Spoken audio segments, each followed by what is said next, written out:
Hello दोस्तों, आज का जो टॉपिक है हमारा क्वेश्चन का प्रथम नियम, जो कि उपयोगिता को ही डिफाइन करता है। इसको क्वेश्चन ने पहली बार परिभाषित किया था, इसलिए क्वेश्चन का प्रथम नियम के नाम से जाना जाता है। बाद में मार्शल ने क्वेश्चन के जो नियम जो दिया गया था उसको एक सैद्धांतिक रूप दिया, अर्थात अर्थशास्त्र में एक सैद्धांतिक रूप को इसमें क्वेश्चन के प्रथम नियम को परिभाषित किया। प्रोफेसर क्वेश्चन द्वारा जो कहा गया था, क्वेश्चन जी ने कहा था कि किसी भी वस्तु का अगर हम प्रयोग बार बार करते हैं तो उससे मिलने वाली जो उपयोगिता है वो धीरे धीरे कम हो जाती है। इसी बात में सीमांत दृष्टिकोण हास नियम के नाम से जाना गया। प्रोफेसर मार्शल ने सीमांत दृष्टिकोण हास नियम के नाम से इसको जाना। जैसे कि अगर हम अपने व्यावहारिक जीवन में किसी वस्तु को कंटिन्यू उसका यूज़ करते चलते हैं तो उसकी जो मिलने वाली जो उपयोगिता है वो धीरे धीरे कम होती चली जाती है। तो इसी को ही प्रोफेसर क्वेश्चन ने दिया, इसलिए क्वेश्चन के प्रथम के नियम के नाम से इसको जाना जाता है। और इसको हम एक उदाहरण लेते हैं जिसके माध्यम से क्वेश्चन के प्रथम नियम अर्थात मार्शल के सीमांत दृष्टिकोण हास नियम के बारे में जानेंगे। जैसे कि अगर हम तालिका के माध्यम से देख रहे हैं, टेबल में हमने कुछ दिया है रोटी की संख्या और सीमांत उपयोगिता। रोटी की संख्या में हमने 6 रोटी की हम बात कर रहे हैं। जब हम पहली रोटी खाते हैं तो उससे जो मिलने वाली जो उपयोगिता होती है वो हमारी ज़्यादा होती है। जब दूसरी रोटी जब हम खाते हैं तो उससे मिलने वाली उपयोगिता तो ज़्यादा होती है, लेकिन पहली वाली रोटी से उसकी उपयोगिता थोड़ी कम। जैसे जैसे हम रोटी खाते चले जाते हैं वैसे वैसे उससे मिलने वाली उपयोगिता भी हमारी धीरे धीरे कम होती चली जाती है। और एक ऐसा भी समय आता है कि रोटी की जो मिलने वाली उपयोगिता है वो शून्य हो जाती है, अर्थात वो तब स्थिति आ जाती है, ऐसी स्थिति जहाँ पर हम खाना रोक देते हैं। और अगर उससे अतिरिक्त हम कुछ अधिक रोटी खा लेते हैं तो वह रोटी हमारे लिए अनुपयोगी हो जाती है। जैसे तालिका के माध्यम टेबल के माध्यम से दर्शाने की कोशिश की गई है। हम यहाँ पर रोटी की संख्या, यहाँ सीमांत उपयोगिता पहली वाली रोटी से हमें 10 की मिलती है उपयोगिता, सीमांत उपयोगिता दूसरी से 8 की, तीसरी से 5 की, चौथी से 1, पाँचवीं से 0 हो जाती है। अगर छठी रोटी अगर हम खा लेते हैं तो हमारी सीमांत उपयोगिता वहाँ पे नकारात्मक हो जाती है। तो हम देख रहे हैं कि शुरुआत में हमारी जो सीमांत उपयोगिता है वो वृद्धि दर से, मतलब कि जो सीमांत उपयोगिता है बढ़ रही है और 5वीं रोटी में सीमांत उपयोगिता शून्य आ गई है, अर्थात हम यहाँ में हमने वस्तु मतलब कि रोटी कंज्यूम या खाना छोड़ दिया है। लेकिन हमने 6 रोटी खाई तो हमारी सीमांत उपयोगिता ऋणात्मक की, अर्थात जो छठी रोटी है ये हमारे लिए कैसी है, अनुपयोगी। अब इसे हमने तालिका के माध्यम से चित्र के माध्यम से समझने की कोशिश करें। ओ एक्सिस पे हमने रोटियों की संख्या, ओ वाई एक्सिस पे हमने प्राप्त उपयोगिता और हमने एक ओ जेड पे हमने एक अनुपयोगी चीज़ को दर्शाया है। अब इसमें समझने की कोशिश क्या करते हैं कि जैसे हमने पहली रोटी खाई तो हमारी उपयोगिता यहाँ पे थी ए पे 10 की, दूसरे हमने खाई बी पे, सी पे और डी पे। एक ऐसी स्थिति आ गई कि जो ई वाली स्थिति थी वो ये हो गई, ठीक है। और जो हमने लास्ट रोटी खाई, जो छठी रोटी खाई, वो हमने जी रोटी जो खाई है वो हमारे जी जो है कैसी एक अनुपयोगी रोटी हो गई है। तो चित्र के माध्यम देख रहे हैं जैसे जैसे हमने रोटी की बढ़ते गए हमारी उसकी जो मिलने वाली उपयोगिता वो शून्य कम होती चली गई और एक ऐसी स्थिति आ जाती है जब हमारे लिए वो वस्तु उपयोगशील नहीं होती है। तो इसकी कुछ विशेषताएं हैं कि जहाँ पे ये नियम होगा। पहली विशेषता है कि गुण और परिमाण समान होना चाहिए, मतलब वस्तु का जो परिमाण और गुण एक समान होना चाहिए। ये नहीं कि कभी वो एक पहले छोटी है या फिर बड़ी है तो उससे उपयोगिता हमारी घटेगी नहीं बल्कि बढ़ेगी। दूसरी, उपभोग निरंतर होना चाहिए। ऐसे नहीं कि उपभोग आप कर लिया ठीक है 2 घंटे बाद फिर वो खाने का रोटी खा रहा है, नहीं, उपभोग कंटिन्यू होता रहना चाहिए जबकि ये कार्यशील होगा।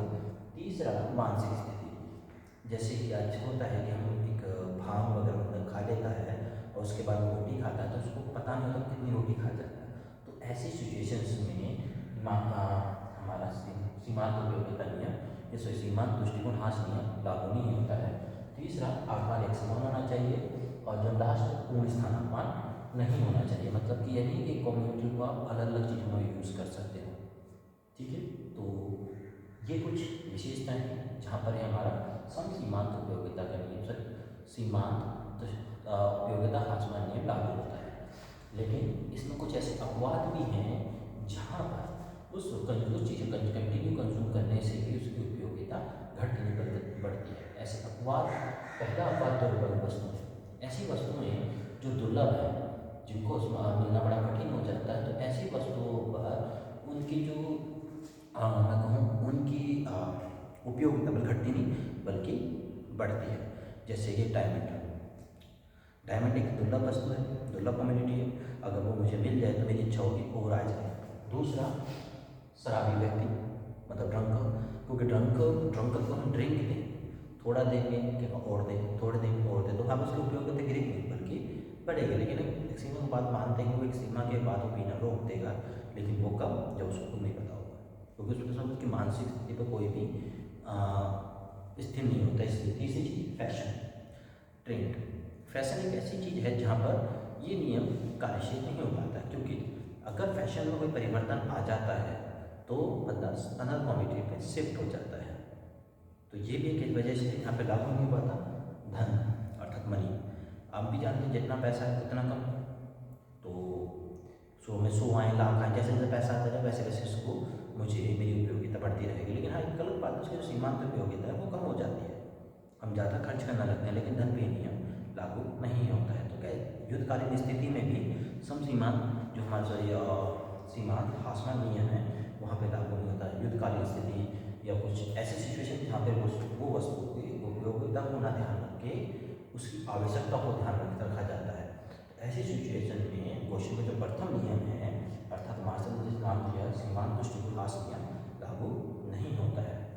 चलिए, हमने ये जाना कि क्यों है क्या है, लेकिन नियम के महत्व अगर हम सब पढ़ रहे हैं क्वेश्चन के प्रथम नियम को, मतलब ये सीमांत हास नियम को पढ़ रहे हैं, तो इसके लाभ क्या है।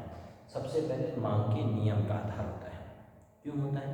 क्योंकि इसके माध्यम से हम वस्तु की डिमांड को देख लेते हैं, क्योंकि जैसे जैसे किसी कॉमोडिटी जैसे किसी वस्तु की उपयोगिता गिरती चली जाती है, तो वैसे वैसे उसका जो मार्केट में उसकी जो डिमांड है वो भी डिक्लाइन होनी चली जाती है। तो डिमांड का बड़ी तेज़ी से नीचे गिरता चला जाता है और उसका मूल्य में भी चेंज आता है।